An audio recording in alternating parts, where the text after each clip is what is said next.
Hey everybody, it's meteorologist Brad Petovich for SkiSoutheast.com. I am super excited for many reasons. One, I'm actually talking about snow again and winter weather. And two, early in the season, we actually have great conditions for skiing. I'll get into that later, but let's talk about the seasonal forecast. You see a bevy of these, and I'm not going to tell you I'm great at these. I've been doing it 16 years. This is my 16th one. 10 out of 15 I've gotten right. So there's huge bust potential in these forecasts, but I enjoy doing them because I like looking at some of the patterns to see what's going to happen this winter. So let's get right to the details. This is my 2019-2020 winter outlook for the ski resorts here in the southeastern U.S., which two things I look at. Are we going to be cold? Are we going to have snow? I always would rather have snow first in the southeast, honestly, than just having snow, because the cold with our snowmaking, it's great. So something interesting this year, you probably heard a lot about El Nino and La Nina, but have you ever heard of La Nada? Now, I've used this term jokingly for several years, and people are like, what is that? Well, what that is the neutral phase of ENSO, and ENSO stands for El Nino Southern Oscillation. It's basically the index of what the water's doing in the equatorial Pacific. So when you look at this, you can see cooler than normal water here in the equatorial Pacific is a La Nina. You've heard of that. Typically, that's not good news for cold and snow in the southeast. It's actually really bad. El Nino, which is what we had last year, and for some reason last year, we ended up with a really wet, warm winter. It wasn't great, but El Nino winters are typically really good winters in the southeast because we get a really active storm track. The problem last year is we just had no cold air to time out with that storm track. This year, though, we have neither of those, so we call it the neutral phase, or like I jokingly call it La Nada, which means there's no El Nino and no La Nina. It's just La Nada, and we jokingly call it. Now, this pattern is actually pretty good news for the southeast. In fact, for my market, the Charlotte area, this is actually an ideal setup because what happens is, I'm going to stop it right here, is we get this setup, and you can see we get the cold air coming down to about the mid-south, but we still get that El Nino storm track. So we end up with a lot of moisture here in the southeast, and the cold fronts tend to still get down here. Now, there's one caveat about this. This kind of setup typically brings us more snow than average, but it can still be a warm winter. And what I mean by that is we tend to get a lot of storms, but in between them, we get warm-ups. So the average temperature for the winter can actually end up above average, but you end up with a ton of snow because you get so many winter storms. Some of our coldest winters in the southeast are cold and dry, which is good for ski resorts because they can make boatloads of snow and keep it on the slopes, but it's not really good for natural snow. This year is a really good year for natural snow, and maybe not as good for prolonged cold, though I do think this will be a split season.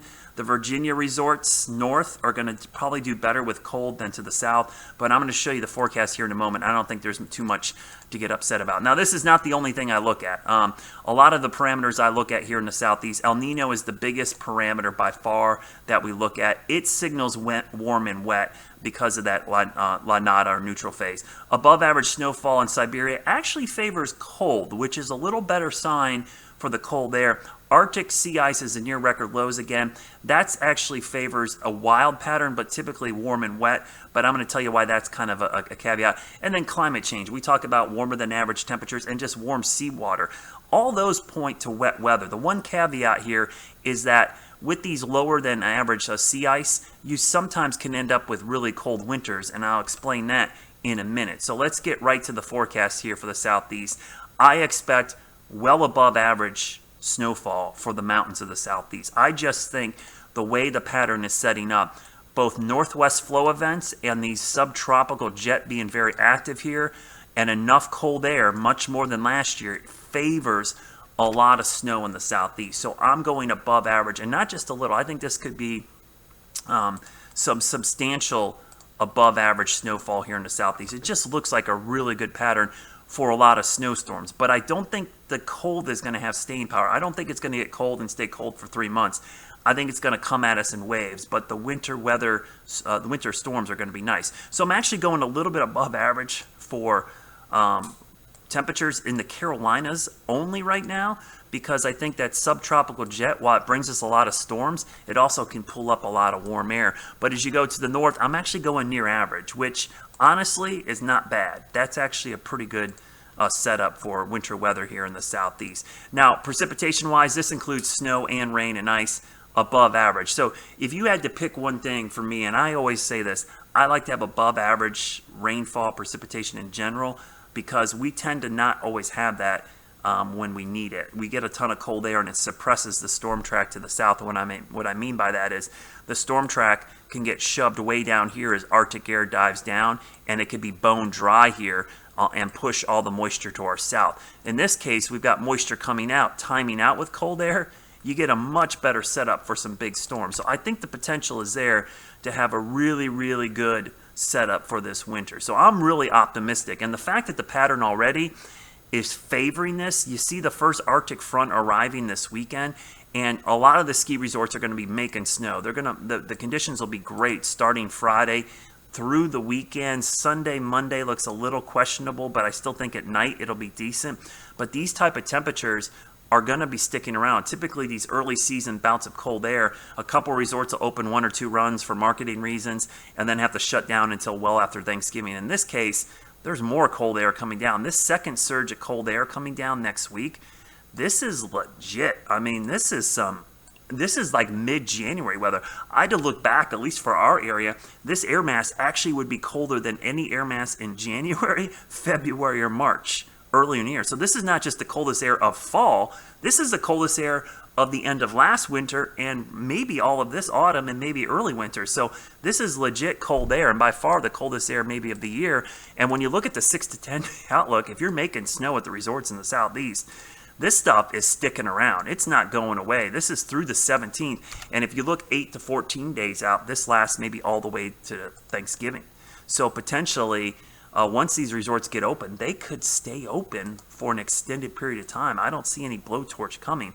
And here's the best news. That Arctic front next week actually potentially brings down some snow. I think this first Arctic front will bring some snow to Snowshoe and Wisp and Canaan Valley. And then down in the Carolinas, probably some rime ice and a flash freeze. You're not looking at anything too crazy. But next week, here comes that second Arctic front, Tuesday into Wednesday. This is the European model, just for everybody who follows modeling. I think this is well underdone because I think the northwest flow is going to enhance this. The lakes are really warm this time of year, and you get some Great Lake effect.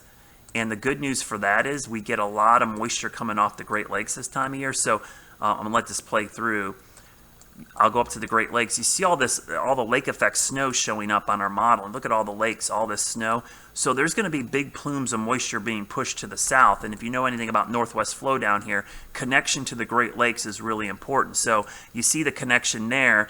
And Lake Superior and Lake Michigan are a big connection for the North Carolina resorts. So that flow coming off of really warm water in the Great Lakes typically means northwest flow events overproduce when they come through. So I really like this potential going into the middle of November and maybe even all the way to Thanksgiving. So good news all around. This winter is looking wet and snowy, which potentially means we're going to have above average snowfall. I'm not real confident on the cold air, though. If that jet stream buckles like it has here in November and we can get a couple more of this North Atlantic blocking, I think this winter is shaping up to be one of the best we've had in probably 4 or 5 years, and especially in early season. Man, last year we had a great early start and then it kind of died off for a while and came back.